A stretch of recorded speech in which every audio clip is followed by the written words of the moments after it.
Our next That's guest a positive thing. Despite all the panic, don't fear the yield curve. A year-end rally is still on the way. Phil Camporeale, asset allocation strategist at JPMorgan Asset Management, is here. It is a bold call to say a year-end rally is coming as we enter the later days of December and as we see an 800-point sell-off on the Dow. So what's going to be the catalyst? Yeah, so what a day. So we go from yesterday, everybody's afraid of missing this upside, literally overnight. Now everybody's worried about managing downside risk. So what changed? A couple of things that I'll mention. First off, as far as the trade headlines go, we're taking a timeout in this. This game is not over. And Mnuchin said this today. He said, okay, the market has to deal with the fact if we're going to get a real deal on trade. Second thing, cash in the portfolio is part of the asset allocation again. We didn't start adding cash when Jerome Powell or the Fed started raising rates from zero. We added cash over the past couple of months when we started to get a little bit more cautious. We are not panicking today. So I was on about a month ago, I was talking about caution. We're not panicking today. The third thing is, for us, if you paint a picture that inflation is going to remain contained, okay, and growth goes to trend of 2 to 2.5%, Jerome Powell should be stopping. He shouldn't be going into restrictive territory. If you're painting the picture that Jerome Powell has to pause because growth is slowing and there's downside risk to the economy, then you sell equities. But he has no business going to restrictive territory with this backdrop. So can you reconcile this? Because I wake up this morning and I read a note that JPMorgan has an overweight on cash going to 2019, and you're saying that there's going to be a year-end rally. So what happens between now and 2019 to make us think that U.S. equities are going to see a rally, but cash is an overweight when the calendar turns? Yeah, so overnight, what happened was folks said, you know what, I'm going to use a rally to sell. Instead of what we've seen a whole cycle, I'm going to use a dip to buy. So that's what the market is dealing with right now. But before the end of the year, Melissa, there are still plenty of reasons to rebalance here. And I think clients are going to be looking at that. Nobody's looking to be a hero, but I think just the rebalancing and getting the look at a market that's down before the end of the year, I think is going to cause people to come back in. So, Phil, I think that's a great point. A lot of our viewers watch the show also are looking at allocation of the portfolio. Bonds have not been a great trade until recently. Do you pile money into the long end of the curve right now? I mean, what's your sense in terms of allocation towards fixed income? It's been kind of a losing trade on both sides for most of the year. Now, I mean, do you dive into allocations towards bonds? Yeah, this would be only the fourth year since 1976 that bonds are negative. Bonds are usually positive. They usually can play defense.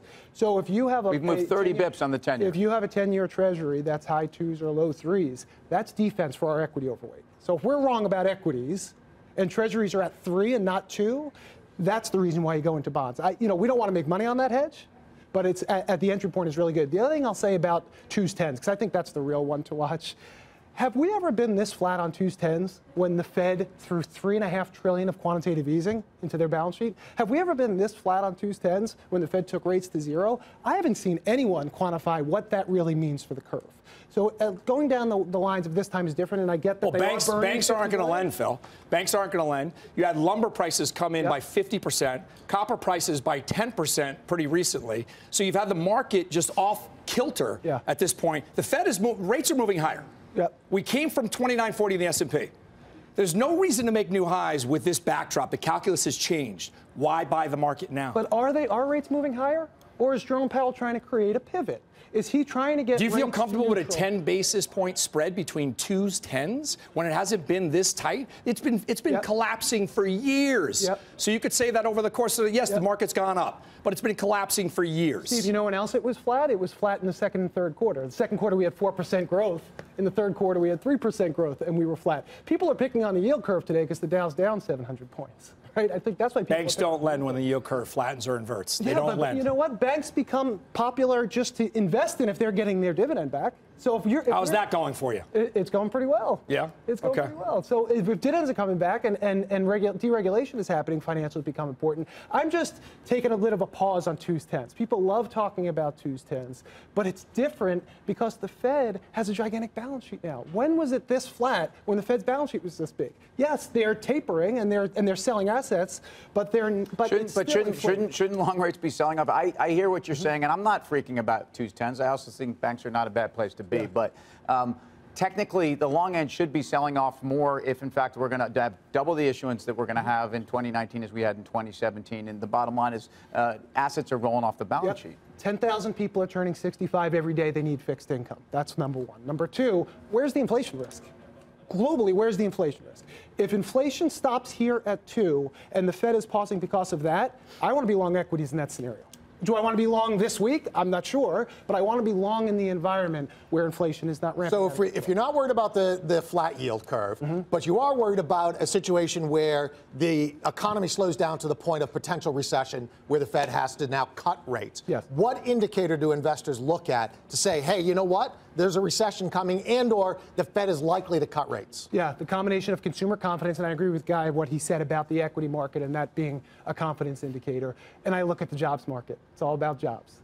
And is anyone here talking about a weak labor market? No, right? So the labor market for us is still a really good indicator. Initial jobless claims, every Thursday, 8:30 in the morning. Although if we're at peak jobs, you've got nowhere else to go but down.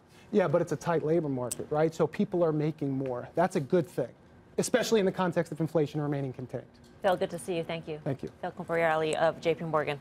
Guy Adami, we're going to get a labor market read conveniently on Friday.